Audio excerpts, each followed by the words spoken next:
ciudades europeas o, o ciudades de Asia, mostraron que el nivel de desorden de la tarea, del laberinto, no tenía ninguna implicancia gigante en cómo les va en resolver ese laberinto.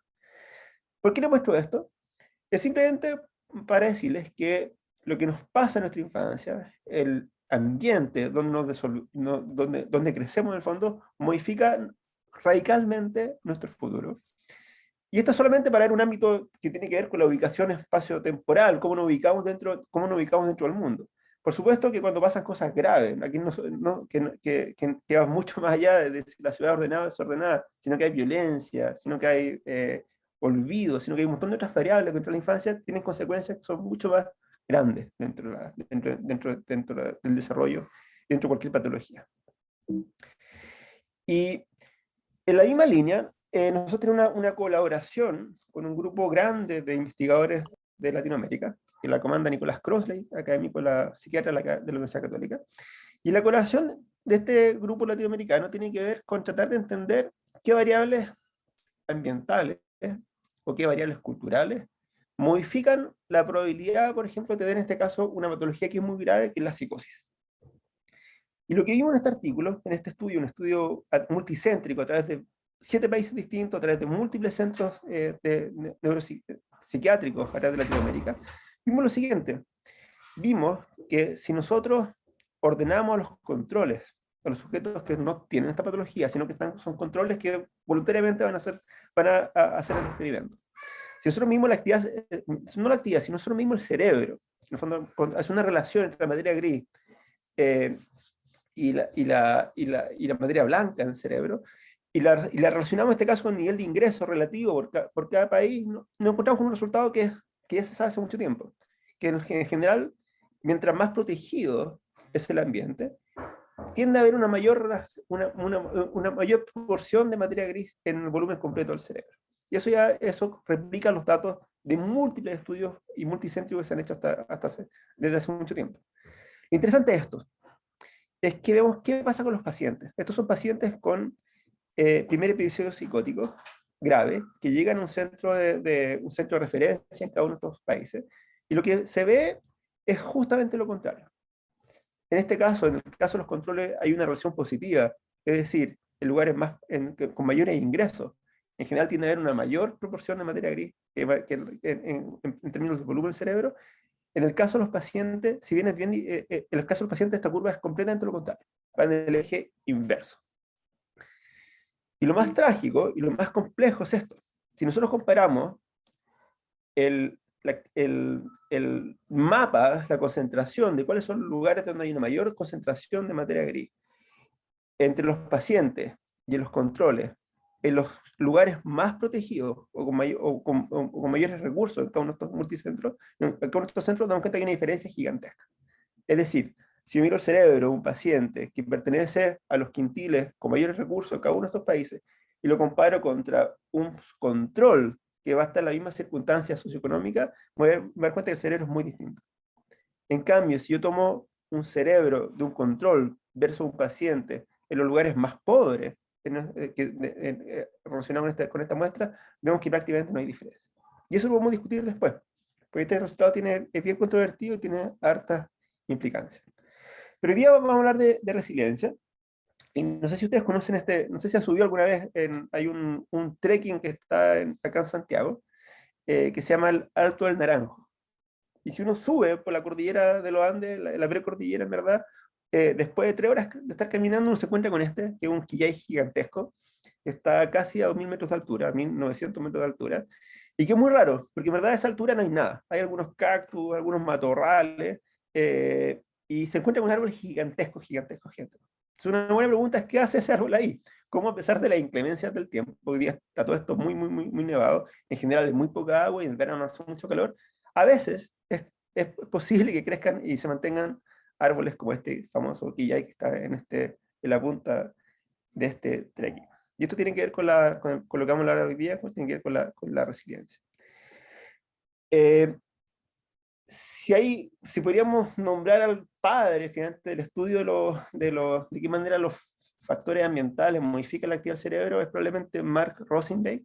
Mark este investigador norteamericano, sin querer, o sea, por serendipia, de hecho, en general es divertido, uno empieza a buscar la historia de los grandes descubrimientos en la ciencia, no solamente en la neurociencia, sino en cualquier ciencia.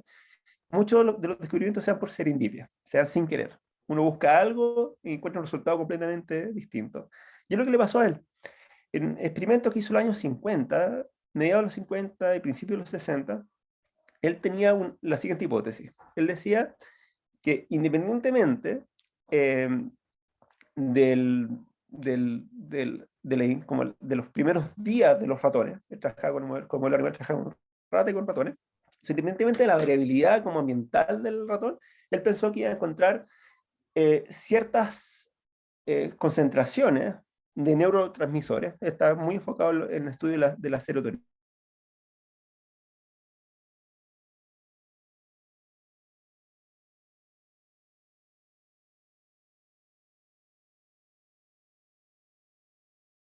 Quedaste pegado, Tomás.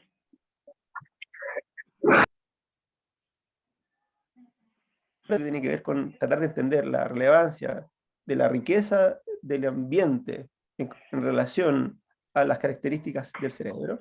Entonces Tomás tenía... se había quedado pegado, entonces no se escuchó. Ah, perdón, se ve ahora, ¿no? ¿Se escucha? Sí, sí, ahora sí se escucha. Ya, perdón, que la internet va y vuelve en esta casa.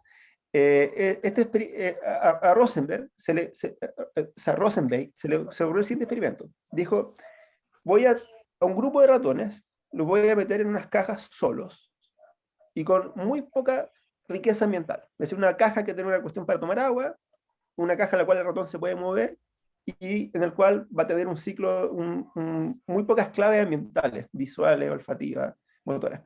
Y va a haber otro grupo de ratones que las voy a criar con otro grupo de ratones, o sea, que no están en contextos sociales más enriquecidos, pero aparte les voy a meter cosas como cajitas, lugares donde esconderse, lugares donde correr dentro de la misma caja y lugares más grandes. La sorpresa de él fue la siguiente: se encontró de partida que había cambios radicales en las concentraciones de los neurotransmisores que él pensaba que no iban a cambiar. Y lo segundo que encontró, que fue un resultado muy, muy importante en la historia de la neurociencia, es esto. Se encontró que los animales que estaban en ambientes enriquecidos tenían cambios morfológicos, anatómicos relacionados con la actividad relacionados con el cerebro. En ese momento no estaba muy en boga medir la actividad cerebral en sí con electrodos, pero uno podía medir hacer histología. Y haciendo histología se dio cuenta que hay una gran variabilidad, por ejemplo, en las proporciones de materia gris. Entonces, a través de distintas capas, por ejemplo, esto en el caso de la corteza visual, se dio cuenta que estaba mucho más enriquecida, estaba mucho más desarrollada en ratones de la misma edad, en los que hayan vivido en la infancia en ambientes enriquecidos, frente a que lo que hayan vivido en ambientes con muy poca riqueza, ambientes estructural o social. Y lo interesante es que este resultado se replicó en un montón de otras especies. Se replicó, por ejemplo, después de las ratas se replicó en los ratones, se replicó después en hámster, en ardilla, en gatos, en monos, en pájaros, en peces e incluso moscas. O sea, en animales en el cual uno se ponía a investigar, uno se da cuenta que las variaciones o la riqueza del ambiente durante la infancia modificaba radicalmente los circuitos neuronales asociados a la actividad cerebral. Entonces, hay una frase bien interesante de Abdul Mohamed, neurocientífico del año 60, dice que lo que está ocurriendo acá es un efecto que ocurre desde las moscas hasta los filósofos. O sea, en verdad ocurre en todos. En todas las especies está pasando esto. Si yo modifique, de animales, si yo modifico las variables del desarrollo, voy a modificar la estructura y la actividad cerebral. Entonces, este resultado es bien importante y de hecho, traten de leer a lo que interesa este tema en la literatura de él. Tiene varios libros bien interesantes, pero los últimos papers como que cuenta un poco la historia de su vida y cómo fue descubriendo poco a poco la relación de dependencia entre el ambiente y el cerebro. Si nosotros vamos a resiliencia, tenemos que partir tratando de llegar a una definición. Hay muchas, muchas definiciones. Probablemente la que nosotros tenemos como noción un poco más común, que tiene que ver con que es un proceso de adaptación frente a la diversidad o a la adversidad, sobre todo, o la resistencia a resultados adversos, luego la exposición al trauma, o la eutimia, ¿no es cierto? La eutimia es el estado cerebral como de normalidad en términos neuropsiquiátricos, a pesar de la exposición a la adversidad física y social. Entonces, esas son tres definiciones que son muy parecidas, finalmente. Sin embargo, si uno empieza a hurgar en la literatura, uno se da cuenta, en verdad, que hay varios tipos de definiciones. Hay definiciones que van desde la biología hasta definiciones que tienen que ver con contextos sociales. Por ejemplo, hay una buena revisión de hace un par de años del grupo de Denkla, que dice que al menos hay 5 definiciones de resiliencia hoy día y que se trabajan de manera paralela, en el fondo. Una es una adaptación eficaz a las fuentes significativas del estrés o adversidad traumática y la capacidad de absorber las perturbaciones para aprovechar los recursos. Una segunda definición es un proceso dinámico, el cual es más evidente en el contexto de adversidad, que se ejerce simplemente en el proceso de vivir y abrirse camino en el mundo, y que incluye algún aspecto del funcionamiento del bienestar. La tercera definición es un mecanismo cerebral de compensación del impacto adverso causado por la exposición al maltrato o al trauma. Hay una cuarta definición, es que es un sistema independiente, multinivel y multisistémico, que impulsa la capacidad de resistir o recuperarse de perturbaciones significativas que amenazan su función adaptativa, su viabilidad y su desarrollo. Y finalmente, una definición que ya tiene que ver más del mundo de la sociología, que es lo que dice un atributo individual, así como una propiedad de las políticas sociales y el contexto social más amplio que protege los efectos negativos de la exposición a la adversidad. Entonces, en verdad, uno la puede definir desde múltiples puntos de vista. Hoy día vamos a tratar yo creo que al final de la discusión podemos tratar de llegar a alguna definición de este propio encuentro y ver en cuál es la que podemos desarrollar y la cual podemos generar un poquito más avanzar un poquito más. Y ese es un tema, en general, desde la neurociencia siempre está el conflicto de hacer definiciones, porque las definiciones no solamente tienen que hacer sentido, sino que tienen que tener una base biológica. O sea, tiene que ser sentido lo que no hace sentido como en términos como filosóficos, pero a su vez tiene que ser explicativa en términos biológicos, y tienen que tener, de una otra forma, poder aplicarse en contextos de experimento, ese tipo, en ese plano.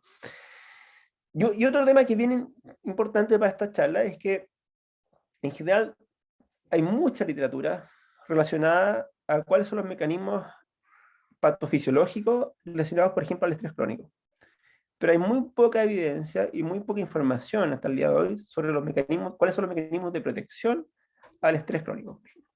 Entonces hay un desbalance gigantesco entre lo que sabemos qué cosas se deterioran, por ejemplo, y cuáles son los mecanismos asociados a ese deterioro, pero sabemos muy poco cuáles son los factores protectores para que no ocurra ese deterioro en lugares de alto estrés crónico, por ejemplo, o de alta vulnerabilidad. Por supuesto que si tenemos que también tomar en cuenta el tiempo. No todas las ventanas, si uno quiere plantearse o quiere estudiar la resiliencia, hay que tomar en cuenta variables que tienen que ver con cambio epigenético, o sea, modulaciones en la expresión de los genes en función del tiempo. También vemos que la probabilidad de expresión de cambio epigenético no es igual a lo largo de la vida. Hay ventanas donde hay grandes cambios epigenéticos, por lo mismo hay ventanas en las cuales distintos estresores pueden tener efectos mucho más grandes en el desarrollo. Tenemos que tener en cuenta cuáles son las variables ambientales, ¿no es cierto? Variables ambientales relacionadas con ciclos prenatales, con postnatales, relacionados con cosas más sociales, relacionadas a la adolescencia. Y también tenemos que tener, por supuesto, la variable del tiempo en cada uno de los sujetos. Entonces, en verdad hay que tratar siempre preguntarse en qué estadio voy a estudiar, o la consecuencia de qué estadio sobre qué estadio es el que yo voy a estudiar en cuanto al desarrollo. Otro punto importante son las distintas hipótesis que hay sobre cómo el estrés acumulativo modifica o aumenta la probabilidad de que surja una patología neuropsiquiátrica. Hay dos grandes teorías, una teoría que se llama la teoría del estrés acumulativo, y hay una teoría que se llama la mismatch hipótesis, una hipótesis que es de los 90, esta es de los 70, hoy día estamos en una mezcla entre las dos teorías, Pero en simple, lo que está mostrando esta teoría del estrés acumulativo es que si yo tengo un gran aumento del estrés a lo largo de la infancia, es muy probable que yo genere una enfermedad neuropsiquiátrica después del tiempo. Y si yo tengo un gran aumento del estrés en la adultez, también probablemente voy a generar un aumento de la probabilidad de alguna patología. Y si hay una convergencia entre el estrés de la infancia y el estrés de la adultez, sí o sí voy a tener la patología, o con muy alta probabilidad. Sin embargo, hay una hipótesis que es más reciente, que tiene mayores, que ha sido no solamente teóricamente más desarrollada, sino que tiene más resultados empíricos que esta, la del mismatch. ¿Qué dice esta teoría? Dice que si yo tengo una acumulación de estresores, poca acumulación de estresores durante la infancia, pero tengo gran acumulación de estresores durante la adultez, es probablemente que yo tenga una patología. Y por el contrario, si yo tengo una gran acumulación de estresores durante la infancia, pero no tengo acumulación de estresores durante la adultez, probablemente no desarrolle una patología neuropsiquiátrica. ¿Se entiende? Entonces lo que muestra esta teoría es que cuando hay en el fondo, una contradicción entre las dos variables, es decir, si yo tengo una alta concentración de estrés en la infancia y alta concentración de estrés durante la adultez, probablemente no genere, pero si tengo baja la infancia y alta la adultez, voy a tener, y si tengo alta la adultez y baja la infancia, también voy a tener. Entonces dice, cuando no hay una correlación entre el desarrollo y la adultez, es cuando ocurre con muy alta probabilidad la patología. Entonces, es un poco esto, la teoría del mismatch. Dice que hay una relación entre el desarrollo y la adultez. Si estoy en un ambiente sano en la infancia y estoy en un ambiente sano en la adultez, probablemente no me pase nada. Es muy poco probable en términos neuropsiquiátricos. En cambio, si estoy en un ambiente adverso en la infancia, un ambiente adverso en la adultez, probablemente genere una patología. Generalmente no me pase nada tampoco. Pero en cambio, cuando yo paso de un ambiente sano a un ambiente adverso, o un ambiente adverso a un ambiente sano, probablemente en estos casos yo tenga mayor resistencia a desarrollar patologías neuropsiquiátricas. A través de múltiples estudios, en el fondo se ha llegado a la conclusión de que los factores que están relacionados con el aumento de probabilidad de generar patologías neuropsiquiátricas en la adultez y también en la infancia, tienen finalmente es como una especie de puzzle que tiene una especie de ecuación acumulativa. Entonces, hay estresores ambientales, como estresores prenatales, estresores postnatales, problemas de nutrición, problemas de infecciones, abuso de sustancias. Hay aumento o disminución de riesgo en función de factores genéticos, ¿no es cierto? Y en general, hay de todas las múltiples posibles rutas genéticas y de expresión o sobreexpresión o subexpresión de ciertas ramas o ciertas vías específicas, en general hay un consenso y un montón de resultados que muestran que hay ciertas vías que son súper relevantes, ¿no es cierto? Entonces hay rutas serotoninérgicas que son importantes, hay rutas noradrenérgicas que son importantes, hay rutas dopaminérgicas que son súper relevantes.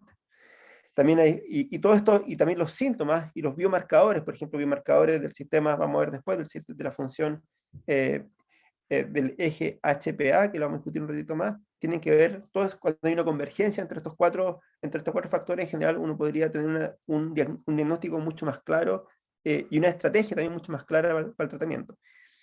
Y esto es interesante porque esta forma de mirar las patologías neuropsiquiátricas dista mucho de lo que se hace normalmente. En general, lo que se hace es esto. Uno tiene ciertos síntomas y en función de esos síntomas uno hace un diagnóstico. Y lo que muestra esto en verdad es que hay múltiples fuentes que nos pueden permitir hacer un diagnóstico mucho más certero y probablemente un tratamiento también mucho más específico en función de todo el historial del paciente. A nivel cognitivo, en general, nosotros sabemos que nos ha mostrado la literatura, es que cuando hay adversidad en la infancia se generan dos grandes compromisos. Un compromiso que tiene que ver con la regulación emocional o con el procesamiento emocional, que está muy relacionado con una ruta que pasa por una región que se llama amígdala, y la relación entre la amígdala y la corteza prefrontal, por supuesto. Y también otra ruta, una ruta un poquito más dopaminérgica, que tiene que ver con la con la percepción de reward, una palabra que tiene que ver con al traducir la recompensa, pero en general todo el sistema que pasa por el estriado y que se conecta con la corteza prefrontal tiene que ver con la comprensión de las consecuencias a mediano y largo plazo de las conductas. Y esta ruta también se ve Tomás, muy Tomás, estamos a 10 minutos. Perfecto. Y también hay un montón de otros modelos que tienen que ver con de qué manera la amenaza o las deprivaciones generan modificaciones en adaptaciones neuronales, en cambios psicológicos, en cambios sustanciales. También otro punto bien importante es que dentro de todas estas posibles adversidades durante la infancia, si uno lo lograra separar en dos grandes grupos, en general el grupo que tiene que ver con el abuso físico o el abuso sexual se relaciona mucho con desórdenes de ansiedad y con desórdenes postraumáticos, y esto tiene que ver con una modulación de este eje, que tiene que ver sobre todo con el eje del hipocampo, amígdala y corteza prefrontal. En cambio, el abuso verbal o la negligencia, que es otro mundo gigantesco que tiene que ver con esto, con la adversidad durante la infancia, tiene que ver más que nada, aumenta mucho la probabilidad de episodios de depresión mayor, y tiene que ver sobre todo con la actividad de la corteza prefrontal, el hipocampo y el estriado. También es algo que podemos discutir después. Este es un estudio muy interesante que lo hicieron los suecos. En Suecia tienen la suerte, no sé la suerte, tienen un programa de políticas públicas increíble, y una de las cosas que hacen es tener los datos de la población completa. Bueno, eso es un sistema de salud único, desde el año 1980 hasta ahora, completa. Tienen todas las medicinas que han tomado los pacientes, las veces que han sido diagnosticados de una u otra patología, problemas metabólicos, problemas familiares, gente que se ha muerto, tiene la base completa. Entonces uno puede estudiar cualquier cosa. Y una de las cosas que puede hacer, por ejemplo, es estudiar de qué manera, por ejemplo, la acumulación de la exposición de la adversidad a la infancia modifica cualquier cosa. La probabilidad, por ejemplo, de depresión. Y en este caso, un estudio que muestra que la acumulación de estresores en la infancia aumenta de manera radical, por ejemplo, la probabilidad de tener déficit atencional en niños adolescentes. De hecho, tiene una cosa que se llama odds ratio, que OR, que es de qué manera aumenta la probabilidad en función de la población control, de la población normal. Y ellos dicen que aumenta en 5 veces, entre 5 y 6 veces. Es decir, si, por ejemplo, si el promedio de la población normal es 5%, en la población que tiene una acumulación de efectos adversos a la infancia, la probabilidad de tener déficit en ese caso sería cerca de un 30%. O sea, la modifica radicalmente. Esto es más difícil de ver, pero simplemente quiero que sigan con esta. También aumenta muchísimo la probabilidad de depresión mayor, la acumulación de estos estresores durante la infancia. Y lo que se ve acá lineal al medio es que si pasara para acá el dato, estos son distintos artículos, significaría que no habría un cambio. Y si está a la derecha, significa que hay un aumento de la probabilidad o un aumento de la cantidad de pacientes que están con este caso con depresión mayor cuando hay una acumulación de estresores durante la infancia. Y es bien interesante porque aumenta de manera radical, pero sobre todo lo que aumenta mucho es el abuso emocional, la negligencia y el abuso sexual y la violencia doméstica. Son factores que generan un aumento radical en la probabilidad de tener depresión mayor en la adultez. En términos biológicos, hay un montón de líneas, pero en general tienen que ver sobre todo con tratar de estudiar la actividad y la circuitería hipocampal. Ustedes saben que el hipocampo es una región fundamental para la generación de nuevos conocimientos, para la formación de nuevas memorias. Entonces hay un montón de estudios a través de modelos animales que muestran la relación entre del estrés maladaptativo, o cómo la acumulación de estresores durante la vida modifica la actividad del hipocampo, cómo lo modifica a nivel estructural, por ejemplo, la modificación de las dendritas de neuronas piramidales del hipocampo, cómo lo modifica a nivel sináptico y cómo lo modifica también a nivel conductual, sobre todo en experimentos con ratones y con ratas. Y a su vez también hay un montón de otros estudios que hablan lo contrario. ¿Cuál es el estrés adaptativo? ¿Qué parte del estrés es adaptativa?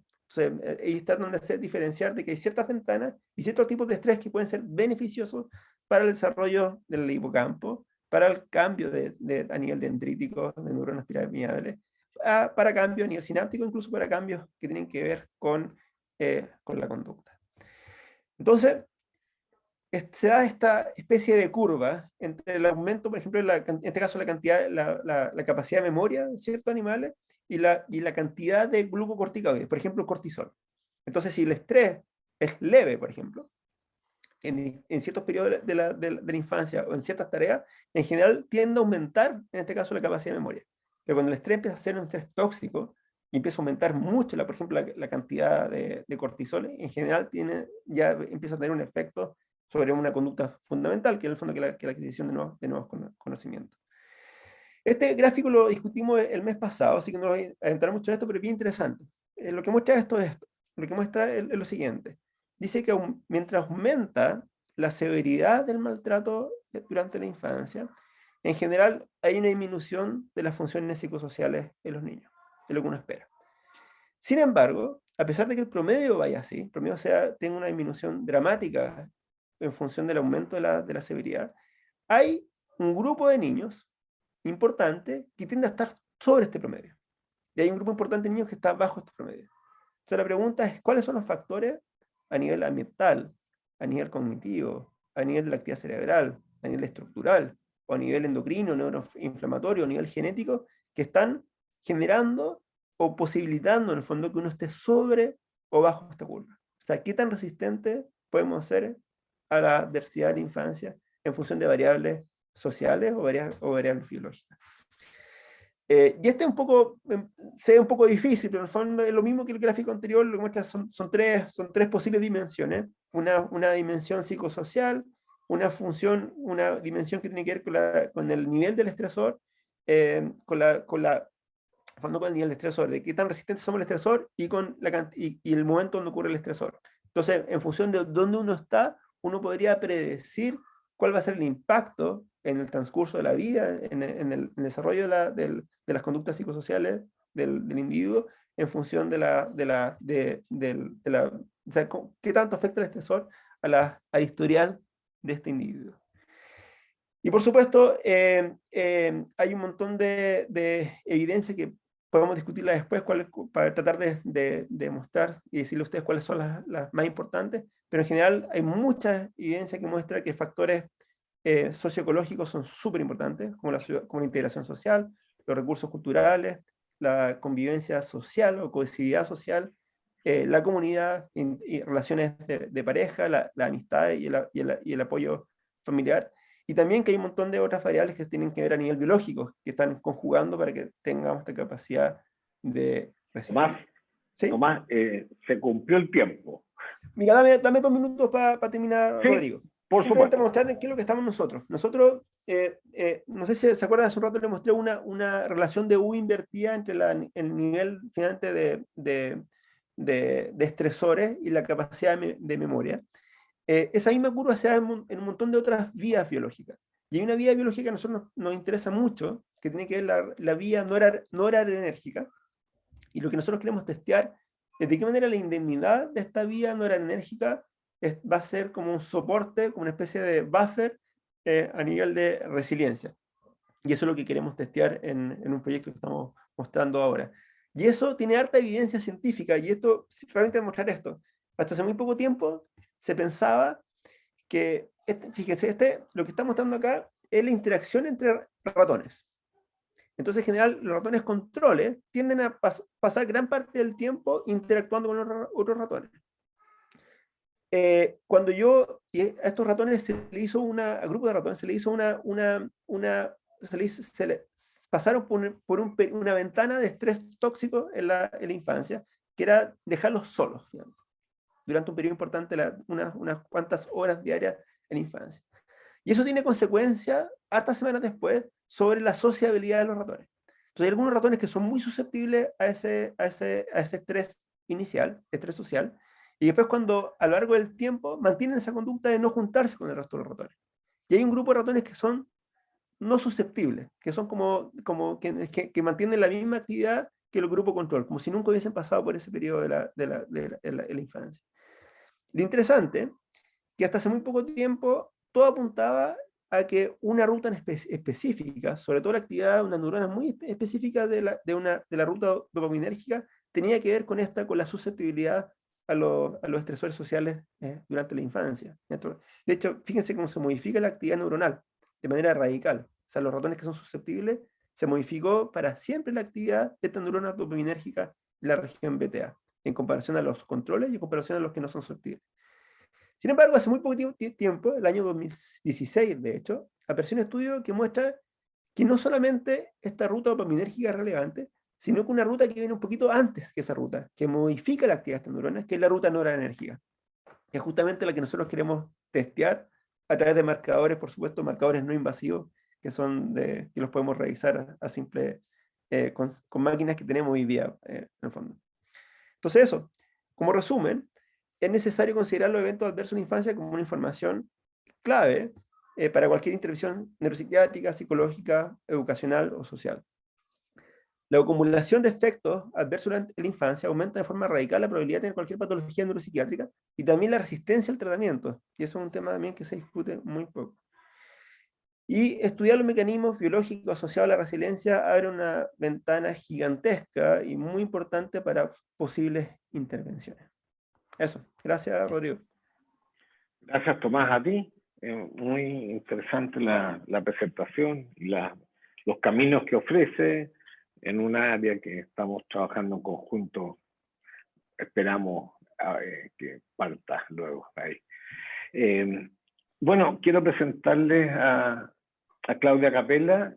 Ella es psicóloga, como ya dije, con una amplia experiencia en el área clínica, pero más que eso, tiene que ver con investigación y mirar las intervenciones psicoterapéuticas en personas, niños que han tenido en la infancia agresiones de diferente tipo y en la adolescencia.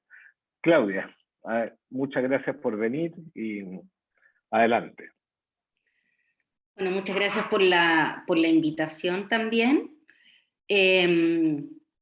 Bueno, tal como comentaba Rodrigo, yo soy psicóloga clínica infanto-juvenil y en mi práctica clínica me he dedicado de hace muchos años a la intervención con niños, niñas y adolescentes que han sido víctimas de agresiones sexuales, y también esa ha sido mi principal área de investigación, ¿ya? La investigación en psicoterapia en estos casos.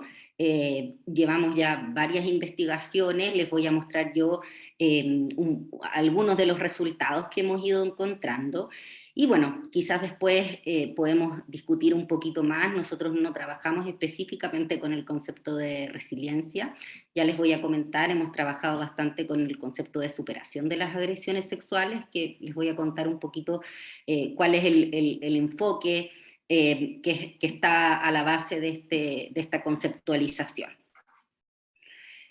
Entonces, solo como para dar un poquito de contexto, sabemos que las agresiones sexuales hacia niños, niñas y adolescentes tienen una alta prevalencia. Un último estudio basado en la encuesta de polivictimización en Chile mostró que un 26% de los adolescentes reportaban haber vivido experiencias de agresión sexual durante su vida, lo cual es un porcentaje altísimo. Además, también sabemos, y está muy reportado en la literatura, cómo hay diversas consecuencias negativas en la salud mental de quienes han vivido estas experiencias, tanto en el corto como en el largo plazo, en la adultez. Y además también hay múltiples estudios y hay metaanálisis que muestran que la psicoterapia en casos de victimización infanto-juvenil por agresiones sexuales es efectiva, ¿ya? Por lo tanto, ya tenemos este contexto de investigación que es muy relevante.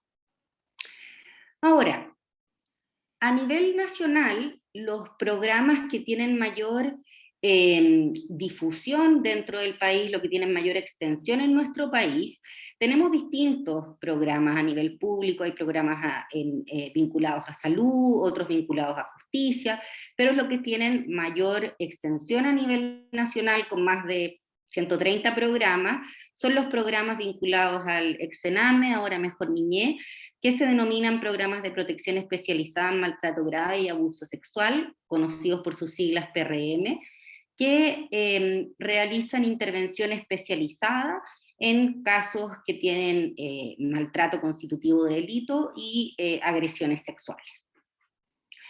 En estos programas de intervención, que son con los cuales nosotros trabajamos e investigamos, se tienen distintos objetivos de intervención. Ya como objetivo general está el contribuir al proceso de reparación del daño del niño o adolescente, pero como objetivos específicos, que es muy relevante, están centrados en interrumpir las situaciones de maltrato o abuso, o sea, que no sigan ocurriendo situaciones de vulneración.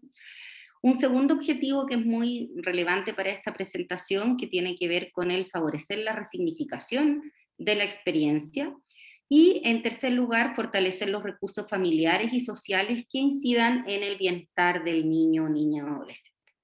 ¿Y por qué parto con esto? Bueno, además de que porque son los centros con los que hemos estado trabajando, es porque también el concepto de reparación que está a la base de estos programas, que son los PRM, que de hecho sus siglas van de programas de reparación en maltrato, ha sido bastante discutido, ¿ya? Han habido bastantes críticas al concepto de reparación. Dentro de esas críticas está el que se pone al niño o a la niña que ha sido víctima en una posición muy pasiva en su proceso, como que en el fondo es el programa o son los terapeutas quienes van a reparar al niño. Y por otro lado pone el foco en el daño, ¿cierto? En la reparación del daño. Y por otro lado también otra de las críticas que se le hace al concepto, que las recogimos ahí con una colega en un artículo, tiene que ver con que vuelve a una idea que implica que uno puede volver a un punto inicial previo al trauma, ¿cierto? Uno repara el daño y vuelve como al punto previo al trauma, ¿ya? Lo cual, en términos psicológicos, ¿cierto? Es complejo de entender, ¿cierto? No podemos volver al momento previo al trauma o sin el trauma, ¿cierto? Sin embargo, también se han rescatado algunos elementos importantes de la reparación. Sabemos que es un concepto que se utiliza mucho en el ámbito de los derechos humanos, y en ese sentido también se entiende la reparación como un proceso social, en el sentido de que los niños que han sido víctimas de maltrato o abuso sexual infantil han sido vulnerados en sus derechos fundamentales, y por lo tanto, como sociedad, tenemos que reparar ese daño. Y por lo tanto, el proceso social da cuenta de una reparación a los niños que han sido vulnerados en sus derechos. Sin embargo, no da cuenta necesariamente del proceso personal del niño que ha sido víctima. Y ahí el concepto que se ha utilizado más en el contexto nacional es el concepto de resignificación, ¿ya? Ese es un concepto que se ha utilizado muchísimo y que orienta mucho los programas de intervención, y que tiene que ver con que el niño pueda dar un nuevo significado a su experiencia de abuso sexual, que sea más adaptativo y que permita que el niño pueda continuar con sus tareas vitales sin centrarse como núcleo de su identidad o de su vida la experiencia de transgresión sexual, ¿ya? En nuestro equipo hemos también profundizado, vinculado el concepto de resignificación con el concepto de superación. ¿Y por qué hemos entrado a poder investigar un poquito más este concepto? Porque es el concepto que en las investigaciones mencionan los mismos niños, los mismos adolescentes y las familias. Las familias hablan de que lo que permite el proceso de psicoterapia es superar la experiencia de agresión sexual o salir adelante de la situación de agresión sexual. Y por lo tanto, investigando un poco respecto de este concepto, nos encontramos con que es un concepto que alude a la idea de que quienes han sido víctimas no solo afrontan las consecuencias negativas de estas experiencias y vuelven al funcionamiento previo al trauma. O sea, el objetivo no es solo que el niño que presenta depresión o estrés postraumático vinculado a la experiencia de agresión sexual disminuya esa sintomatología, ¿cierto? No solo es ese un objetivo, sino que en el fondo quienes han sido víctimas también se ven envueltos en un proceso que es dinámico y que incluye tanto la recuperación, o sea, la disminución sintomática, el volver al bienestar, pero también hay un proceso de crecimiento, ¿ya? En la medida que pueda haber un cambio positivo e incluso un fortalecimiento personal al hacer sentido y resignificar la experiencia de abuso. Ya lo voy a ir explicando un poquito más a partir de lo que hemos ido viendo en las investigaciones. Y por lo tanto, este concepto de superación alude a la idea de no solamente centrarnos en el daño, sino que también destacar y centrarnos en los recursos de quienes han sido víctimas, y con una concepción de ir más allá de la experiencia abusiva y el afrontamiento de la experiencia abusiva, sino que tiene que ver con cuáles son los recursos que la persona puede desarrollar en el proceso de ir haciendo sentido de la experiencia abusiva. Y ahí es súper importante que no tiene que ver con un crecimiento asociado a la experiencia abusiva, ¿cierto? No es en el fondo que yo crezco por haber sido abusado, sino que en el fondo el crecimiento está dado por el hacer sentido de esa experiencia. Y en ese proceso de hacer sentido de esa experiencia, yo desarrollo recursos. A nivel internacional nos encontramos con algunas investigaciones que trabajan con este concepto. En inglés utilizan el concepto de healing, cierto que la traducción literal es sanación. Sin embargo, hay algunos textos que también dan cuenta de que esta idea de sanación está muy asociado como el salir adelante o a la superación, o sea, tiene que ver bastante con esta idea. Y este texto, que es de Drucker y otras colegas, lo que destacan es que el proceso de superación ocurre en etapas, ¿ya? O sea, no es algo que se da en un momento, sino que tiene etapas, y dentro de esas etapas está, en primer lugar, el lidiar con los efectos del abuso sexual, o sea, como afrontar las consecuencias vinculadas a la agresión sexual. Luego, comprender el significado de la agresión sexual. En tercer lugar, enfrentar los efectos del abuso y poder generar cambios en las consecuencias que tuvo la experiencia abusiva en la propia vida. Y en cuarto lugar, algo que llaman reclamando la propia vida, que tiene que ver con cómo yo hago sentido en las etapas previas de la experiencia abusiva, y en esta etapa me puedo concentrar en nuevos recursos vitales, ¿ya? Y estas etapas, ellas las describen en distintas esferas, o sea, esta superación ocurriría en distintos ámbitos de la vida de la persona, tanto en cuanto a patrones vitales, por ejemplo, respecto de, no sé, ir desde el abuso de alcohol a una vida en la cual no hay un consumo abusivo de alcohol y drogas, por ejemplo, o sea, en patrones vitales, en aspectos de la parentalidad, en lo que tiene que ver con hablar, develar la experiencia de abuso, aspectos de espiritualidad y aspectos de altruismo, donde destacan cómo muchas veces para las víctimas el poder compartir su experiencia y ayudar a otros respecto de su experiencia es muy significativo. Y también destacan en esta comprensión que hacen estas autoras respecto de la superación, factores facilitadores. Y dentro de los factores facilitadores estarían por un lado la agencia personal, o sea, los esfuerzos que hace la misma persona en este proceso, pero también el apoyo de otros, y algo que aparece como muy relevante es eventos vitales significativos, ¿ya? Como por ejemplo el nacimiento de un hijo o alguna enfermedad grave que favorece que la persona pueda hacer un cambio en su vida. Ahora les voy a mostrar algunos resultados de nuestras investigaciones con niños y adolescentes que han sido víctimas de agresiones sexuales en nuestro país y en el contexto de los programas PRM que yo les comentaba. Entonces les voy a presentar brevemente algunos resultados de una investigación en la cual quisimos específicamente profundizar en este proceso de superación de las agresiones sexuales. ¿Qué es lo que dicen los niños y adolescentes que han sido víctimas? ¿Qué es la superación y cómo se logra? ¿Qué es lo que dicen sus padres y sus psicoterapeutas respecto de esto? Acá lo que nosotros hicimos fue con un estudio cualitativo, estudiamos 27 casos en los cuales teníamos 3 muestras relacionadas, o sea, estudiábamos a los niños y adolescentes entre 8 y 18 años, entrevistábamos también a sus padres o cuidadores y a sus psicoterapeutas. Y estos 27 casos, la característica que tenían eran que eran casos que en los centros PRM eran identificados como egresos exitosos. O sea, casos en los cuales los profesionales daban cuenta de que eran niños que, de acuerdo a su perspectiva, habían superado la agresión sexual vivida.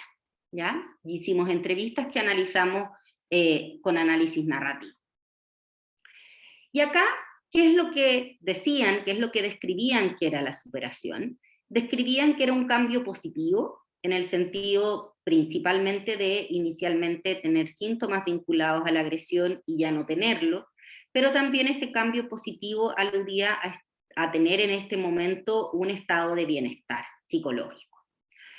También mencionaban la idea de crecimiento y fortalecimiento, o sea, además de una disminución de los síntomas, también sentían que habían crecido y que se habían fortalecido en el proceso terapéutico. Por otro lado, aun cuando estaba esta percepción de bienestar presente, también había una percepción de bienestar a futuro y de un proyecto futuro que no estaba determinado por la agresión sexual. Y acá, por ejemplo, muchos de los adolescentes tenían proyecciones a futuros en términos familiares o en términos académicos relevantes y en las cuales la agresión sexual no determinaba ese proyecto futuro. También, y esto es muy interesante, nosotros le llamamos, porque es así como se llama en términos como conceptuales, la integración del abuso a la vida, pero que tiene que ver principalmente con la idea de que el abuso se integra como una experiencia dentro de la vida, y no como una experiencia que determina en el fondo mi historia vital. Es un evento relevante, pero no es un evento que determina mi vida. Y también estaba la idea de que el superar la experiencia de agresión sexual también implicaba lo que nosotros llamamos darle nuevos significados a la experiencia, y que lo que nombraban era poder recordar la experiencia con menos dolor, poder pensar menos en la experiencia, principalmente asociado a los síntomas postraumáticos que muchos niños tenían, entonces poder recordarla con menos frecuencia o poder hablar de la experiencia con menor dolor. Y acá les traje algunas viñetas de la investigación como para ejemplificar estos elementos. Acá una niña de 8 años, cuando le preguntamos cómo fue la terapia, dice: muy bueno, porque me ayudó a superar lo que me había hecho mi tata. Esta es una viñeta de una adolescente que refleja la línea del crecimiento asociado al proceso de intervención. Me ayudó como a madurar mi forma de pensar, mi forma de expresar las cosas. No, no es personalidad, es mi forma de sobrellevar las cosas, de expresar las cosas, de pensar las cosas, de decir las cosas. Es como el tema de madurar la mente. Y madurar es como de un paso grande a pensar en otra cosa y no preocuparme de lo de atrás. Madurar es como algo que va creciendo cada vez más. Y acá también otra cita de una chica que dice: porque cuesta olvidar, pero que no lo tenga todos los días a cada hora en la mente. Y si me vienen recuerdos de lo que pasó, ahí es cuando trato de superarlo. Que tiene que ver con esta idea de que el recuerdo sea menos presente. Esta es una cita de otra adolescente que dice: yo creo que nunca se va a olvidar eso, a menos que pierda la memoria. Lo dice como de broma. Pero a pesar de que no lo olvide, igual hay que dejarlo un poquito de lado y no preocuparme tanto de eso. Sí es importante lo que me pasó, pero a la vez igual no tengo que darle tanta importancia. Entonces ahí voy a poder ponerme a pensar en qué voy a hacer cuando sea grande. Entonces me van a dar más ganas de llegar a ser grande y hacer las cosas. Esta viñeta creemos que ejemplifica esta idea de integrar el abuso a la vida, ¿cierto? Ella lo destaca como una experiencia relevante de la vida, pero que no es una experiencia central, sino que hay otras experiencias también que le permiten vincularse con sus proyectos futuros. Esta es de la mamá de una adolescente, que dice, ella me dijo un día, mami, y cuando nosotras logremos hablar de esto sin sentir dolor de guata, es porque ahí vamos a estar. Otro elemento que aparece en la investigación es que aparece la idea de que la superación es un proceso, ¿ya? Y que es un proceso difícil, que es doloroso, desde que el abuso ocurre para los niños y adolescentes, para los padres desde que se enteran de esta situación, y aparece esta idea de que no es algo que se pueda superar de la noche a la mañana, sino que es difícil, que es duro y que hay un proceso que se da en etapas. También lo vinculan las etapas también al proceso de intervención, de cómo van avanzando dentro de la intervención. Sin embargo, algo que es muy interesante es que al final de la terapia tienen la sensación de que es un proceso logrado, o sea, de que se logra superar.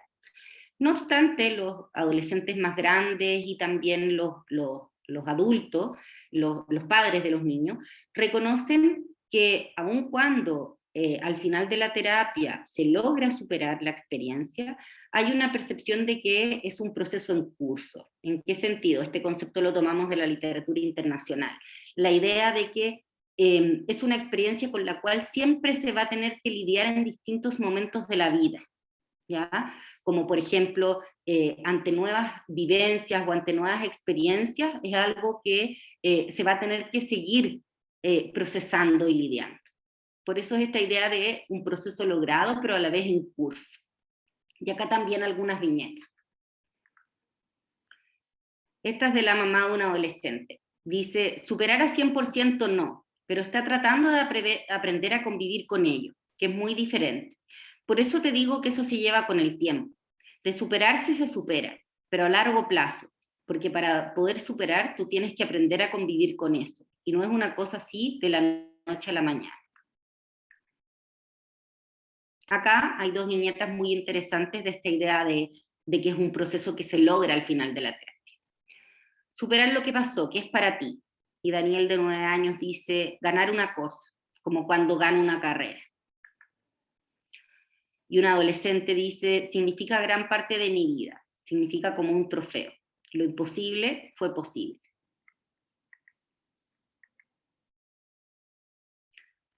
Esta es de una niña de 12 años que dice, soy una gran persona por haber superado lo que me pasó.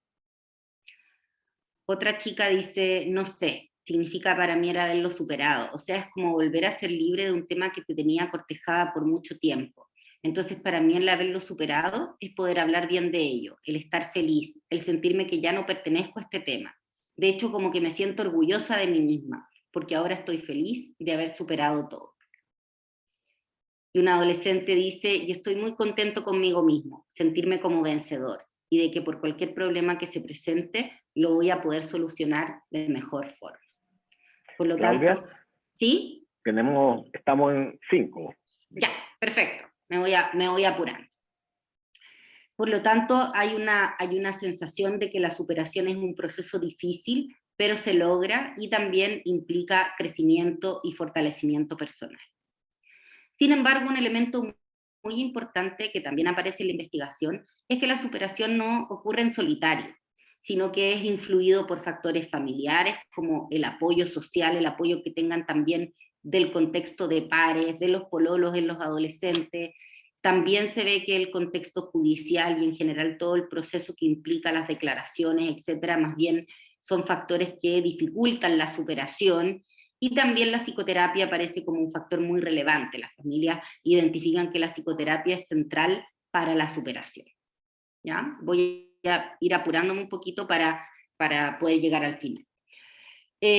Solo para contarles, luego de este primer estudio hicimos un segundo en el cual quisimos no solamente centrarnos en qué pasaba con los casos al final de la intervención, sino que con una muestra similar, ¿cierto? De 3 muestras relacionadas entre sí, seguimos el proceso de intervención y vimos qué iba pasando, cómo iba haciendo el cambio. Y acá solo uno de los resultados para comentarles, que un elemento que vuelve a aparecer es esta idea de que la superación o el cambio en psicoterapia no es algo individual del niño o adolescente, sino que se da en conjunto con la familia y influido por distintos factores sociales también. Y otro elemento que también fue muy importante es que vimos que, como acá tuvimos la posibilidad de seguir los casos durante la terapia, vimos que habían diferencias entre los casos. Y teníamos casos que generalmente eran los que desertaban de la intervención, que tenían muy poquitos cambios. Otros casos que psicosocialmente eran muy complejos y por lo tanto la terapia se focalizaba principalmente en eso y por lo tanto los cambios principalmente estaban a nivel psicosocial, más que a nivel de resignificación de la experiencia de abuso. Y luego teníamos dos tipos de casos en los cuales habían cambios positivos generales en términos de disminución de síntomas. Sin embargo, en algunos de ellos, en los cuales las terapias eran más interrumpidas, veíamos algunos cambios incipientes en relación al abuso y otros en los cuales teníamos lo que podemos llamar como claramente una elaboración o una superación de la experiencia de abuso. Y algo como para destacar respecto de estos casos que lograban la superación de la experiencia de abuso era que eran psicoterapias en el largo plazo de alrededor de 18 meses, en donde eran bastante estables los procesos terapéuticos y acompañados de manera muy importante por el apoyo de los adultos responsables. Así que algunas ideas para ir cerrando. La importancia de considerar la superación como un proceso, ¿ya? Que yo creo que ese es un elemento relevante para esta discusión que podemos tener hoy. También la idea de que no ocurre en solitario, sino que es influido por distintos factores, donde los factores sociales y familiares adquieren mucha relevancia. Y también con la idea de que es un proceso en curso, o sea, de que en el fondo siempre se está lidiando con una experiencia traumática compleja, aun cuando se pueda lograr una estabilidad emocional y un bienestar. Y también la relevancia de considerar las diferencias, ¿cierto? Tenemos, y no puedo exponerlas acá, pero diferencias entre los niños y adolescentes de distintas edades o con distintas características también. Así que, gracias. Muchas gracias, Claudia. Te agradecemos mucho tu presentación, muy motivadora y esperanzadora. Ahora tenemos un tiempo para tener preguntas. Entonces, no sé si quién quiere preguntar.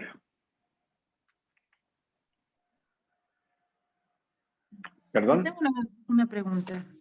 ¿Quién es? ¿Quién? Carola. Carola, adelante. Hola. Voy a sacar la manito. Ya, y mi pregunta va a Tomás. Ya, entonces mi pregunta tiene que ver cuando tú explicabas que, espera que lo anoté, explicabas que como que el entorno definía como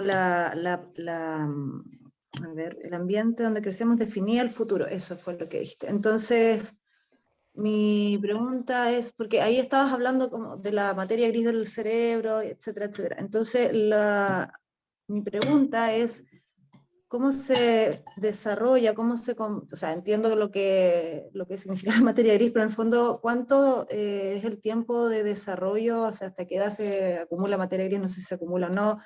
Y cómo influye eso, por ejemplo, mi pregunta era como muy pequeña, así como biológicamente o químicamente, el entorno en ese proceso como de la composición de la materia gris, que hace que sea tan impactante que defina el futuro. Eso. Oh, mira, que ese comentario tenía que ver más que nada con los resultados de modelos animales. Lo que en el fondo hay ventanas críticas dentro del desarrollo. Cuando hablo de materia gris, hablo finalmente cuando uno ve el cerebro y lo ve a nivel histológico, a nivel de resonancia, uno ve que hay lugares donde hay concentración de axones.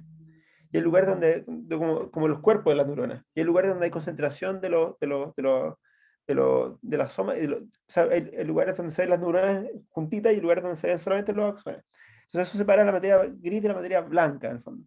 Los axones son como las vías de comunicación, como el cuerpo calloso, un montón de vías, y lo que uno hace ahí es hacer una medición finalmente del volumen completo del cerebro del cual yo encuentro materia gris versus materia blanca.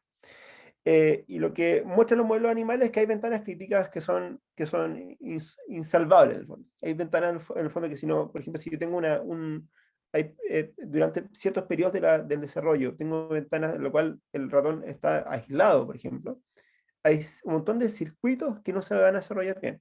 Y al no desarrollarse bien, uno lo que ve es que en el fondo son estructuras que no van acumulando cuerpos neuronales. Y si yo quiero estudiar cosas más específicas, por ejemplo, nivel de conectividad, cómo se conectan las neuronas con otras neuronas, también va a disminuir eso. Y si quiero ir a una cosa más específica, como canales iónicos o receptores, también voy a ver cambios eh, enormes, en el fondo. Lo que demostraba a nivel de lo humano es distinto, porque en el fondo ese tipo de experimentos no existe en humano, es muy raro tener ese tipo de experimentos, pero lo que sí hay es que hay variables ambientales que posibilitan, fíjate, aumentan o disminuyen la probabilidad de ciertos desarrollos. Entonces, incluso si uno está en un ambiente, como le mostré el resultado al principio, que le dije, nosotros trabajamos con varios multicentros de Latinoamérica, en países muy desiguales, como Chile, como Colombia, Brasil y México, por ejemplo. Y lo que vemos, por ejemplo, en lugares más desfavorecidos, en el 10% más pobre de países que son desiguales. Si uno ve el 10% más pobre de países como Chile, uno llega a valores como socioambientales que son equivalentes a los países más pobres del mundo. O sea, uno se queda con los promedios de Chile, pero si uno toma el 10% más pobre de Chile, realmente son situaciones que son de muy alta vulnerabilidad.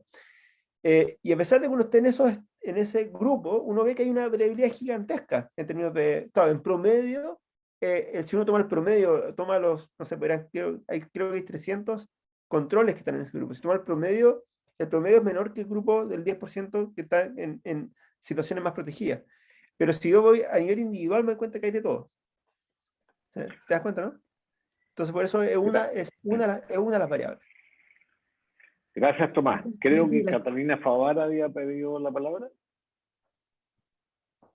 Sí, sí. Gracias a los dos. Claudia, yo quería hacerte una pregunta a ti, en particular sobre los casos con escaso cambio o alta deserción. Pensando en esto que mencionaba Tomás antes de que era clave, por ejemplo, en estos estudios, enriquecer el ambiente y qué sé yo, para promover resiliencia, por ejemplo, quería preguntarte qué recursos claves parecen estar ausentes en esos casos donde hay más deserción o falta de cambios, como qué ocurre con el proceso de enriquecer el ambiente ahí. Bueno, Catalina, gracias por la pregunta, porque efectivamente fue algo que estudiamos más en profundidad. De hecho, tenemos un artículo que publicamos en que lo que hicimos fue contrastar los casos de deserción con casos que habían terminado el proceso. Y un primer resultado que fue muy interesante, bueno, lo primero es que la mayor parte de los casos que desertaban, nosotros teníamos niños y adolescentes, niños desde los 6 años hasta los 18. Y la mayor parte de los casos que desertaban eran adolescentes, ¿ya? Eso fue como el primer resultado interesante.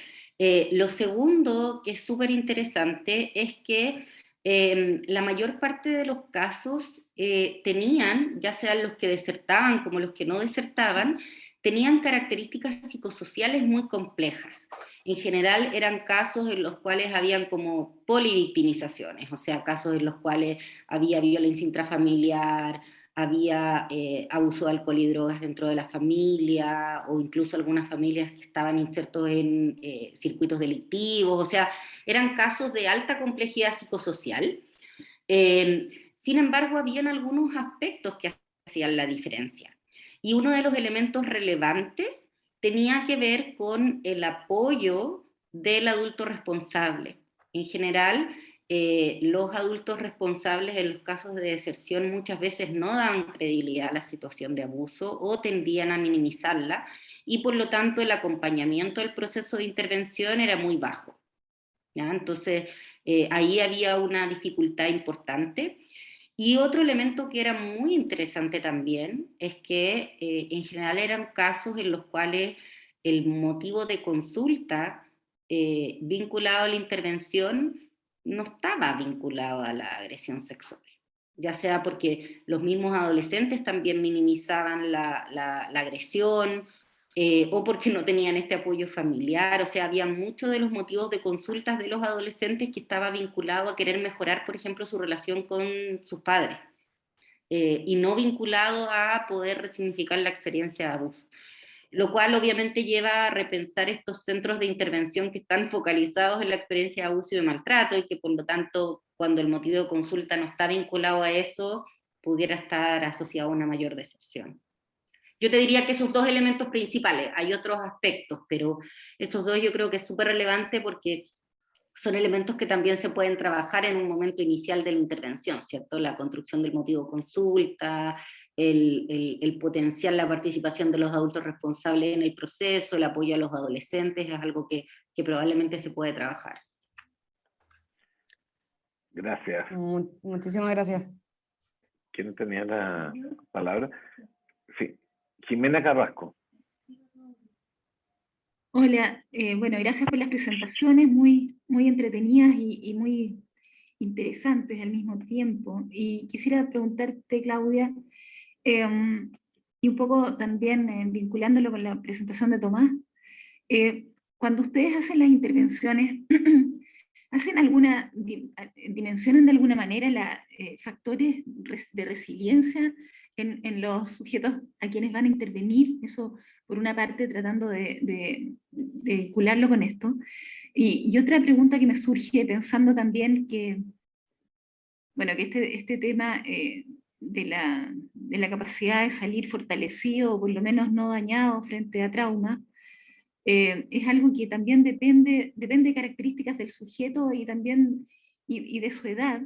Quería saber cuando es un adolescente el que sufre trauma, eso pudiera tener consecuencias incluso peores a veces en algunos sentidos neurobiológicos que sufrir un trauma en una edad temprana. No sé si existe información respecto a la diferencia de eso en cuanto a periodos del desarrollo, porque sabemos que el adolescente está en una etapa crítica del desarrollo de las funciones de orden superior, ¿cierto? Una explosión, ¿cierto? Del desarrollo prefrontal, etcétera, y que entonces el experimentar trauma en esa edad también pudiese ser algo tanto más dañino que experimentarlo antes. Yo no sé si usted ha tenido la experiencia o ha podido aquilatar eso. O sea, dos preguntas respecto a factores de resiliencia en los grupos y cómo eso modifica las terapias, y diferencias en la edad en la que se producen los daños, si tienen experiencia. Bueno, respecto del tema de la edad, es un tema como bien controvertido en términos de la literatura que hay respecto de las consecuencias de las agresiones sexuales. Es bien diverso. O sea, hay algunos textos que plantean que es más grave cuando ocurre más temprano en el desarrollo, por en el fondo el impacto en el desarrollo posterior, otros que plantean que es más grave en la adolescencia y que en general los síntomas tienen que ser más graves. O sea, en general hay una discusión bien importante, y en general a lo que ha llegado la literatura actual es más bien a plantear que las consecuencias son distintas en distintas edades. Eso es como en general lo que ha ido planteando la literatura. Pero obviamente con autores hacia un lado y hacia el otro. Y específicamente respecto como de la intervención, en nuestros estudios efectivamente hemos ido viendo algunas diferencias respecto de la edad. Por ejemplo, tal como le comentaba antes a Catalina, los que más desertaban de las intervenciones eran los adolescentes, pero también en nuestros estudios quienes en el fondo más describían más claramente procesos de superación también eran adolescentes. Y ahí en el fondo probablemente también hay recursos evolutivos distintos para la elaboración de experiencias traumáticas, y por ejemplo ahora estamos conduciendo un estudio focalizado en los niños, en los más pequeñitos de 4 a 9 años, para ver cuáles son los elementos que favorecen el cambio y la superación en ellos, porque probablemente uno de los temas es que previamente habíamos investigado solamente con entrevistas, entonces probablemente los adolescentes tienen más recursos verbales para dar cuenta de sus procesos de superación en entrevistas. Y quizás ahora que estamos investigando también, por ejemplo, evaluando sesiones terapéuticas, observando juegos, podamos ver formas distintas de elaborar y superar el trauma en niños, ¿ya? Entonces, también hay claramente diferencias evolutivas que se ven en las intervenciones, pero también es importante que podamos ver distintas formas en que se logra igual el cambio y la superación en distintas edades. Y yo diría que ahí un elemento como bien importante respecto de tu pregunta respecto de cómo se evalúan factores de riesgo, factores protectores en los casos, eso es algo que se incluye en general en los procesos de evaluación, de diagnóstico de los casos. Y en general estos son proyectos, los PRM, que trabajan mucho con un modelo psicosocial. Por lo tanto, en general, lo que más se evalúan son los factores como protectores y de riesgo a nivel contextual, proteccional, familiar, y que son factores en los cuales se interviene de manera bien importante. De hecho, tal como yo les comentaba, parte de los objetivos está vinculado a favorecer en el fondo los recursos familiares que favorezcan el bienestar del niño, por ejemplo. Entonces, está esta conceptualización de que el proceso de cambio no es individual, sino que es un proceso que se da con el contexto. Y algo también que nos ha parecido a nosotros muy importante dentro de las investigaciones y que es bien interesante, que los mismos niños y adolescentes dan cuenta de la importancia de sus propios esfuerzos. Como que en el fondo que ellos se esfuerzan por estar mejor y por cambiar. Y que yo creo que es un elemento súper importante como en términos de recursos, ¿cierto? Porque da cuenta de como una motivación al cambio, de fortaleza, y que yo creo que es importante potenciar también dentro de las intervenciones. Gracias, Claudia. Hernán, ¿tú tenías en la mano levantada?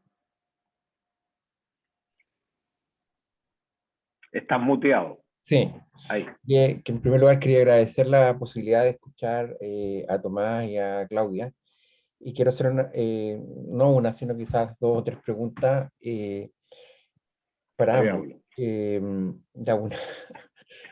Que al principio la introducción que nos hace Tomás es bastante como impactante, como llamativa, pero también impactante, porque da la sensación que a quienes crecieron en el orden no se adaptan bien al desorden. El ejemplo de las ciudades.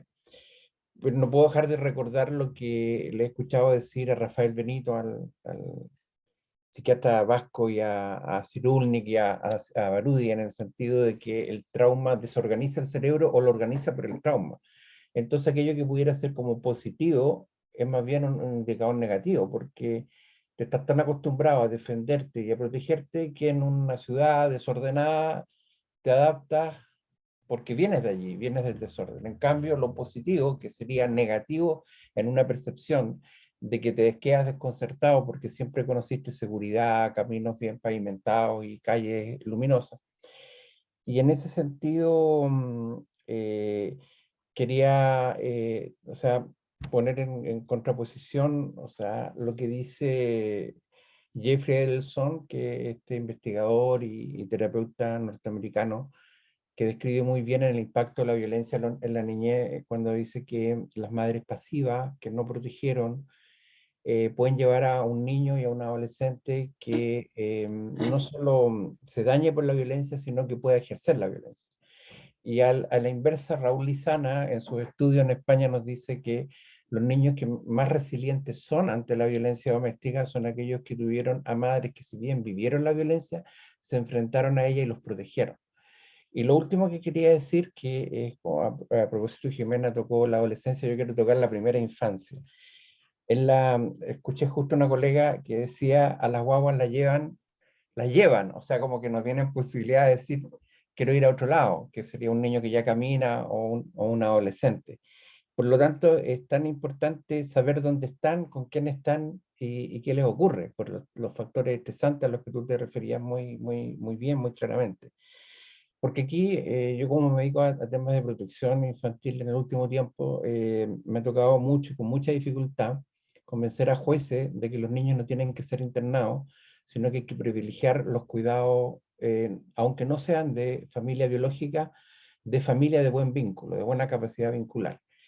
Pero aquí como que todos operan así como si dijéramos, es una paradoja, porque es como están anestesiados, no piensan en el dolor, el desamparo, la soledad, pero a su vez piensan que los niños están anestesiados, porque la discusión fue en un caso que llegó a la corte que, como había estado con un buen matrimonio cuidado, un bebé, hijo de migrante, con una situación de mucho abandono, de estrés, de maltrato, había estado 3 semanas nomás y los niños no tienen memoria. Yo creo que ahí ustedes son muy importantes en educar y en hacer conciencia, porque justamente ahí es donde se acumula el daño.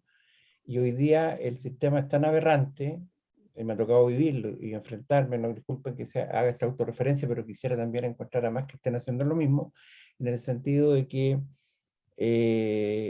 por ejemplo, se interna para diagnosticar, y acabamos de, afortunadamente para Chile, aprobar una norma que prohíbe la internación a partir de octubre del año pasado de niños menores de 3 años. Ningún niño debiera ir a una residencia lactante con menos de 3 años. Dimos ese paso con mucha dificultad y dicen que pelar a veces como terapéutico también, pero quiero pelar a la UNICEF y al Servicio Nacional de Menores, que cuando se hizo esta propuesta por primera vez en Chile, se opusieron porque no había oferta disponible de familias adoptantes.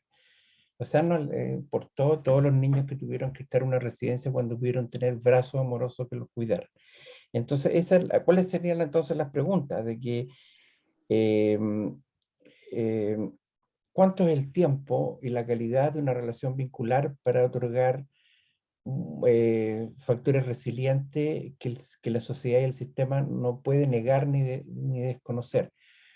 Y lo último, como terminar con más esperanza, cuando yo preparaba el alegato en la corte para tratar de sacar a ese niño de la residencia y devolverle los brazos amorosos que lo habían cuidado, no encontraba texto y al final llegué a un libro que se llama Tutores de Resiliencia de Gemma Puig y de José Luis Rubio. Y la clave, o sea, encontré cientos de claves en el libro, pero paradójicamente la que yo más buscaba no estaba en el texto de esos autores, sino que estaba en el prólogo. Y ahí Boris Cyrulnik nos habla del nicho sensorial, nos dice que el ser humano necesita ese nicho sensorial cálido. Y yo creo que ahí nos está dando una respuesta de que en esta teorización que hacen las juezas de familia, disculpen que lo diga así, porque lamentablemente ha sido la experiencia, como que no importa, o los curadores adliten abogados que tendrían que representar a los niños, le da lo mismo que se vayan a la residencia, porque es poco el tiempo. Entonces uno le diría otra cosa con guitarra, si ustedes tuvieran el rol del niño, ¿por qué le niegan los vínculos? ¿Por qué en las instituciones de adopción le entregan familias de acogida y le cortan como si el niño partiera de cero? Esa me pregunta, ¿qué opinan ustedes de que la sociedad y el sistema no científico hoy día esté como en la prehistoria, en la edad de las cavernas, adoptando decisiones desde el poder y causando mucho perjuicio sin entender apego, trauma, resiliencia? A eso me refiero, de que los aíslan. O sea, yo creo que ni a un preso lo pueden incomunicar más de 5 días, pero hay bebés y hay niños que les cortan. ¿Cómo no se encontraron con nadie en su camino de experiencia vital positivo? Sin duda que quizás más de lo que pensamos, pero el sistema, y con lo último que quiero, tercera pregunta y final, de qué tanto se está trabajando con los genogramas vinculares, porque todos hacen genogramas, pero genogramas familiares, de los vínculos biológicos, y los adultos significativos, esa cuidadora de un jardín infantil, esa vecina o esa madrina. O sea, no sé si, Rodrigo, disculpa que me extendí un poco más, pero yo creo que hice las preguntas. No sé si Muy usted bien, Gracias. muy bien, Hernán. Les vamos a dar unos minutos a Claudia y a Tomás para que tomen las preguntas de Hernán y cierren nada más el seminario, porque yo creo que las preguntas de Hernán reflejan muy bien el problema vivido y en la sociedad del tema de la importancia del tema de la resiliencia. Claudia, Tomás. Vale. Sí, mira, yo un poco a propósito de lo que comenta Hernán, yo creo que efectivamente es muy importante también esta comprensión, la podemos llamar de distintas maneras, pero como más sistémica y relacional de la idea de resiliencia, superación, cambio. Yo creo que En general, una de mis críticas No. más importantes al concepto de porque resiliencia no es concebirlo como una habilidad individual, ¿cierto? Y efectivamente este concepto de tutores de resiliencia va hacia la idea de que la resiliencia no es individual, sino que es relacional, y que va muy en relación con lo que nosotros hemos ido viendo en nuestros estudios. O sea, la posibilidad de cambio, la posibilidad de superación tiene que ver con la psicoterapia en relación con un otro, con el apoyo de los adultos responsables, con un apoyo social. O sea, el proceso de cambio, de superación, de resiliencia no es individual, es contextual, es social. Y a propósito de una de las cosas que tú dijiste, sé que me estoy metiendo como en otro tema, pero como introducirlo puede ser para otro seminario, que ha sido súper estudiado el tema de la transgeneracionalidad, de los abusos y de las experiencias adversas. Y está ya muy estudiado el cómo madres o padres que han vivido experiencias adversas es más frecuente que sus hijos vivan experiencias adversas. Y hay múltiples teorías respecto que explican, ¿cierto?, la transgeneracionalidad del maltrato, del abuso, de la adversidad. Pero uno de los elementos interesantes, y ahí lo vinculo con una de las cosas que dijiste tú, es que ahora se están estudiando los factores que median, ¿cierto? Porque en el fondo no todos los padres que han tenido experiencias adversas, sus hijos han tenido experiencias adversas o de maltrato o de abuso, no es una correlación en todos los casos, ¿cierto?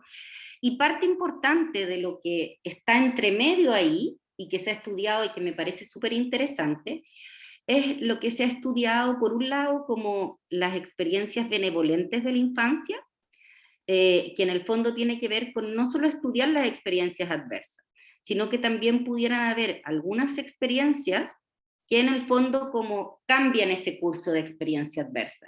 Entonces, por ejemplo, quizás tuviste una madre maltratadora, pero tu abuela te acogió y fue lo que llama una autora los ángeles en la guardería. No sé si conocen, hay un texto bastante conocido que se llama Los fantasmas de la guardería, que en el fondo habla de las experiencias adversas, y hay otro que se replicó, pero hablando de los ángeles en la guardería, como en el fondo esas figuras que en el fondo te sacan de la adversidad. Y otro de los elementos que se ha estudiado y que es súper interesante también, es lo que se llama el concepto que se ocupa es la función reflexiva del trauma, pero que en el fondo tiene que ver con la elaboración del trauma. Y lo que se ha visto es que es muy distinto padres o madres que han elaborado su experiencia traumática y que por lo tanto en esos casos disminuye el riesgo de que sus hijos estén expuestos a adversidad o trauma, versus padres que no han elaborado o reflexionado respecto del trauma. Y en esos casos hay mayor probabilidad de que sus hijos tengan experiencias adversas. Lo cual, yo creo que pensando en este seminario, ¿cierto?, lo que hemos discutido, yo creo que toma mucha relevancia lo importante de las intervenciones con niños y adolescentes que han sido víctimas de agresiones sexuales, con los adultos también que han vivido experiencias de agresiones o otros tipos de adversidad, porque de alguna manera los protegemos a ellos en su desarrollo, pero también protegemos en el fondo generaciones futuras. Tomás, gracias Claudia. No, gracias Claudia y gracias Hernán por la pregunta. Yo creo que de hecho es algo que me encantaría que discutiéramos en el futuro en un seminario, que habláramos justamente sobre el tema que tú estás mencionando, sobre en el fondo, de qué manera la sistema judicial finalmente protege o desprotege finalmente la infancia. Pero eso da para mucho, y sobre todo en el contexto de Chile. Chile, en el fondo, a mí el año pasado me tocó escribir un proyecto, me tocó leer mucho sobre literatura de países súper desarrollados, de Noruega, de Suecia, de Dinamarca, y cuando uno empieza a leer qué se toma como efectos adversos de la infancia en Suecia, por ejemplo, yo empiezo a ver la realidad chilena, te das cuenta que casi toda la población acumula muchos estresores de la infancia. Entonces, vivimos en ciudades violentas, vivimos hacinados, vivimos en ciudades con muy pocas áreas verdes. En general como bien dijo Claudia, la población que ha estado expuesta a violencia sexual en la infancia es altísima. es casi un cuarto de la población. Entonces uno empieza a ver todos estos factores que en algunos países uno siempre dice el 7%, el 8%, en Chile es el 30%, el 40%. Entonces uno empieza a darse cuenta que estamos en una situación en la cual todos estos factores que de manera independiente generan un problema o pueden generar un problema, que cuando se acumulan generan muchos problemas. Y el tomar en cuenta esto, el poder cuantificarlo, o el poder cualificarlo incluso, poder discutir esto, de qué manera... Está con el micrófono abierto, Bárbara Pérez. ¿De qué manera esta acumulación de estresores es presente en una parte muy importante de los niños de este país, y fue muy importante en gran parte de los adultos de este país? Uno empieza a cuestionarse en verdad, de que en verdad, claramente que hay que tomárselo con partir un tema urgente y otro tomárselo, tenemos que pensar en soluciones distintas, porque en general la literatura que hay no está relacionada con poblaciones tan vulnerables y poblaciones que están expuestas a tantas dificultades durante la infancia. Y cuando uno va a comunas con más necesidades, comunas más pobres, te cuenta que los acumuladores de estresores de la infancia son millones, en el fondo. De hecho, la probabilidad de no tener ninguno es muy baja. Entonces, yo creo que ahí juega un rol, un rol fundamental, es que se den estos encuentros, pero que también eventualmente tenga cierta permeabilidad las políticas públicas a este tipo de discusiones. Porque hay mucha evidencia. Hay mucha evidencia y por ejemplo, uno de los grandes estresores de la infancia es justamente la soledad. El estar solo en cualquier modelo animal, no solo en humanos, sino en cualquier modelo animal, cualquier mamífero placentado, tiene un impacto gigantesco sobre el desarrollo. Entonces, yo creo que ahí tenemos que hablar con Rodrigo, con Jimena, pero podríamos en el futuro hacer algún seminario específico de este tema, y por supuesto ahí te vamos a invitar a Hernán, probablemente para que nos hables tú de nosotros. Y también, Bueno, no sé, quería aprovechar de invitarlos, que estamos, en 2 semanas más se cierran las inscripciones para un diplomado que estamos armando. Primera es que hacemos un diplomado en neurociencia en la Facultad de Medicina de la Católica, y ha llegado gente de todas las áreas había y por haber. O sea, ha llegado gente de enfermería, de psicología, kinesiología, pedagogía. Entonces, el que esté interesado por ahí puede buscar, y quedan algunos cupos todavía, ¿ya? Así que una invitación, si alguien quiere entender un poquito más de las variables biológicas del neurodesarrollo, de eso justamente vamos a discutir en ese diplomado. Bueno, Claudia, Tomás, muchas gracias por la presentación. Yo creo que ha sido un seminario muy potente, en que hemos pasado, contundente, tengo la impresión. Quería quedarme también con este tema del rol y la importancia que tiene el descuido o la negligencia o el apoyo parental, digamos, y el apoyo en general en estas situaciones. Nuestros estudios también están mostrando que en relación al déficit atencional, a otros daños a lo mejor menores, o que pueden tener grandes repercusiones, es uno de los factores que pesa mucho. Y también agradecerle, fíjate, que nuestro invitado Hernán, o sea, que llegó Hernán, ha introducido esta dimensión legal y de la justicia que siempre está en la intersectorialidad de los programas, etcétera, pero que cuando uno trata de mirar para el lado, no está, y que realmente el derecho, la ley, que nos ordena el rol que puede tener en dar protección y apoyo a estos niños. Muchas gracias. Tenemos seminario mes a mes, como ustedes saben. El tema del próximo no está todavía agendado. Les va a llegar una encuesta a ustedes. Y nada, pues gracias. Nos vemos en un mes más. Muy amable. Chao, gracias. Adiós. Gracias, muchas gracias. Chao, muchas gracias. Muy bien.